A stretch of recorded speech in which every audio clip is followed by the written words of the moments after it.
Hello, this is Mark Wildman of Wildman Athletica, and we are walking around Equine Affair 2023 in Columbus, Ohio right now. And something that I think that we should talk about is rider fitness in relation to horses.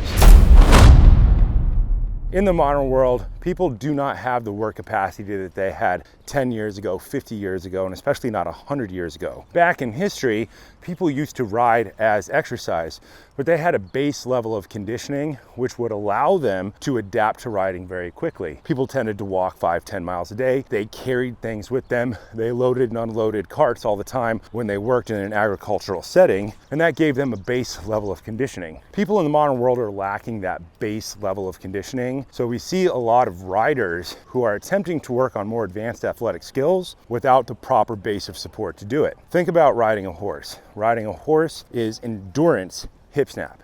Being able to stand in the stirrups, drive your legs down, verticalize your spine, pull your shoulders back, control the reins effectively. The bigger, the stronger the horse, the more intense the event that you're doing, the more you need conditioning. There are some simple ways that you can absolutely improve your riding conditioning for 10 minutes a day inside the barn. It will require 2 pieces of equipment. You need yourself a kettlebell, preferably a competition kettlebell that's adjustable, and a mace or a heavy club. Heavy club is probably the best one. The mace is cheaper. Kettlebell swings can be done as a progressive training program with 10 minutes a day in the barn. Average female starting weight might be 8K. Average male starting weight might be 12 to 16K. You would run an EMOM every minute on the minute. That means set a timer for a minute and it loops. You would start by doing your swings. You would start with 2-handed swings, and you might start at, say, 6 reps a minute. For 10 minutes, that would give you 60 reps in 10 minutes. You would add, say, 2 reps every time until you get to 20 reps, then you would go up and wait and you would repeat it. So building up to 200 reps in 10 minutes.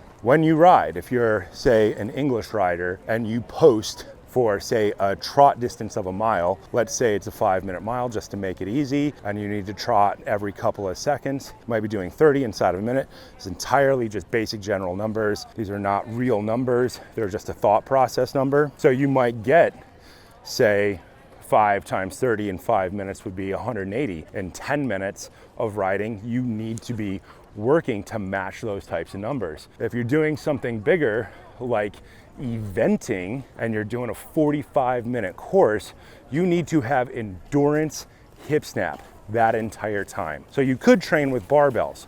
What's the problem with that? Barbells, can't do them in the barn unless you have a barn that allows you to do that. Kettlebell you can drag anywhere, it's cheap, and you can change the degree, the angle of kettlebell swinging to load one leg more than another. When you are riding something like an eventing course, you need to be able to load one hip or another to pass commands to your horse. How your legs work is a big deal. Kettlebell swings eventually lead to kettlebell cleans, eventually lead to clean and press. Clean and press is even better because it causes people to learn to endurance fire their spine straight up and down so that they have the core control in order to be able to ride better, longer. We have programs for all this stuff, and you can look them all up. Tell you exactly how to do all of this stuff. Second most important thing that you can do is a 2-handed shield cast. Learn to stand all the way up, learn to move your arms all the way around.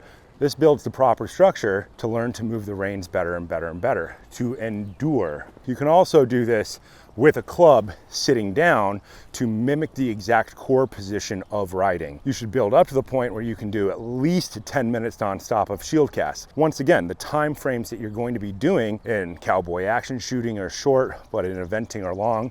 If you're doing ranch riding, you need to be able to endure for long periods of time. Same thing with shield casts. You start with every minute on the minute, 5 each way. You build up, you add sets, you add sets, you add sets. We'll make more videos about this in particular. If you can't get clubs because they're more expensive, steel maces are super cheap. The difference is steel maces are longer. You can't do them in a seated position, so you lose some functionality for your adaptation of training. When thinking about riding, the most important thing is endurance hip snap, then cross body endurance hip snap, which is kettlebell training. Build up to the weight of a bag of grain. If you throw a 50-pound bag of grain around, you should build up to a 50-pound kettlebell. You should be able to not put it down for 10 minutes. You are asking your horse to run for 10 minutes. If you can't endure with them, just consider yourself at a low level of fail. Same thing is true of our shield cast. We're building up to 10 minutes nonstop, say 32 reps a minute, 320 reps. 320 times. Your core fires inside of 10 minutes. Every muscle in your arms, every muscle in your lats, so you can maintain proper alignment and position while riding. There's a lot more we can talk about with this subject for each individual event, but let's start with this. Let's try to raise the level of the riders up to the level of the horses. And let's try to do it something that's portable, that can go in the back of your truck, and that can go in the barn with you.